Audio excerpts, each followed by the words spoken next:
rock.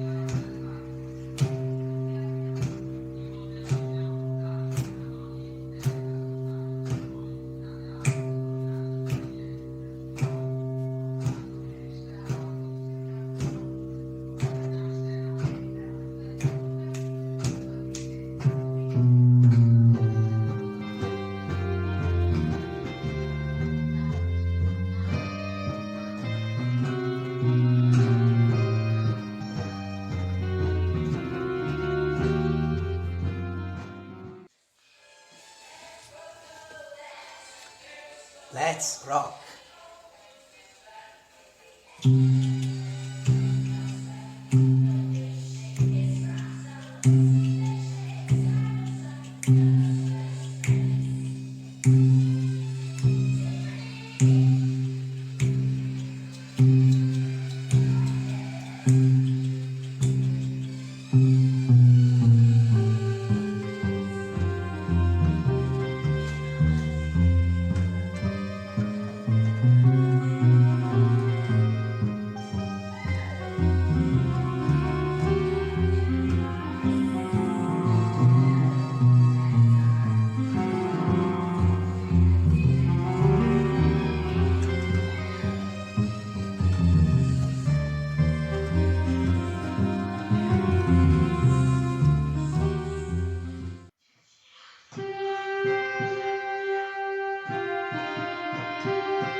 Here we go for our video tools for the day.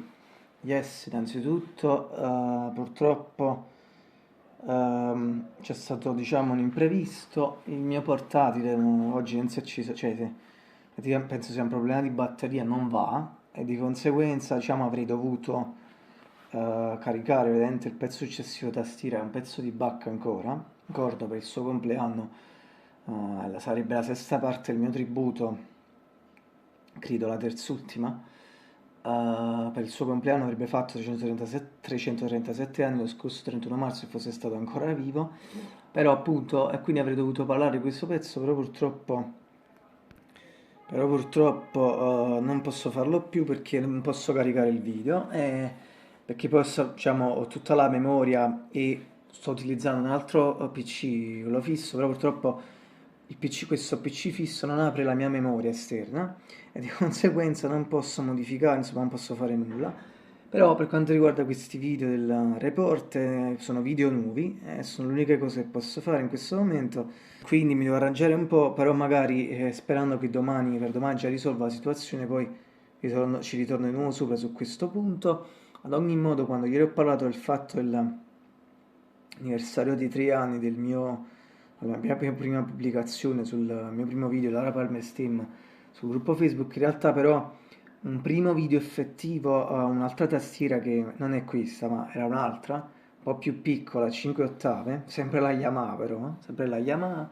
era, se non sbaglio, la mia interpretazione dell'opening titles di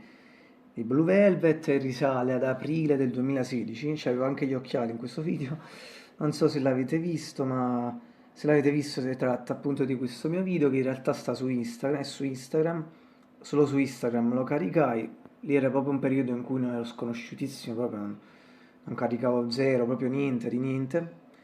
E mi piace, da un lato io vorrei ritornare a quegli anni perché mi piaceva, io in realtà sono io, il vero me, quello lì, è ancora quello lì, infatti vivo sempre con contraddizione, soprattutto il canale Report, perché in realtà a me non mi piace apparire, lo vivo con tradizione da un anno, quando insomma, circa un anno, 17 giugno scorso, quando ho iniziato l'avventura in questo canale. Sì, comunque se l'avete visto è quello, forse lo carico anche sul canale Tastiera, non lo so, forse è un preview, video completo nel caso sempre in descrizione. Ad ogni modo, oggi, today is also the anniversary, if I'm not mistaken, in the States, of the episode from Twin Peaks, the 10 episode of the first season, Cooper's Dreams, i sogni di Cooper, episodio che andava in onda, infatti se non era la prima volta, il 10 maggio 90 negli Stati Uniti. Attenzione, quello che dirò tra poco è uno spoiler,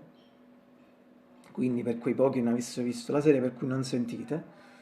Ed è il famoso episodio in cui appunto Cooper ha quel famoso sogno in cui incontra il nano per la prima volta, insomma, o meglio come si dice, The Man from Another Place, o The Dream Man, lo incontra per la prima volta alla Loggia Nera insieme a Laura Palmer, in cui appunto ha quella prima visione, diciamo, prima visione in cui Laura tra l'altro inizia anche a dirgli delle cose molto importanti e poi come sappiamo riveleranno decisive nella trama successiva della serie. Ovviamente questo non... Attenzione, quello che dirò tra poco è uno spoiler, quindi per quei pochi che non avessero visto la serie, per cui non sentite. E quindi sì, questo comunque, grandissimo episodio. Sì, e Michael J. Anderson è un grande attore, eh, anche molto sottovalutato. Tra l'altro, lui doveva anche essere il protagonista di un film mai realizzato, se non lo sapete, sempre di David Lynch, Mr. Lynch, film che si chiama Ronnie Rocket, ma non è mai stato realizzato, adesso non mi ricordo proprio il motivo. Non erro, i produttori lo trovarono strano per quell'epoca e quindi poi David Lynch fu invitato poi a realizzare The Elephant Man al posto di quel film. Io credo che quel film è uno dei desideri che rimasti sempre per il maestro che vorrebbe vedere la luce, ma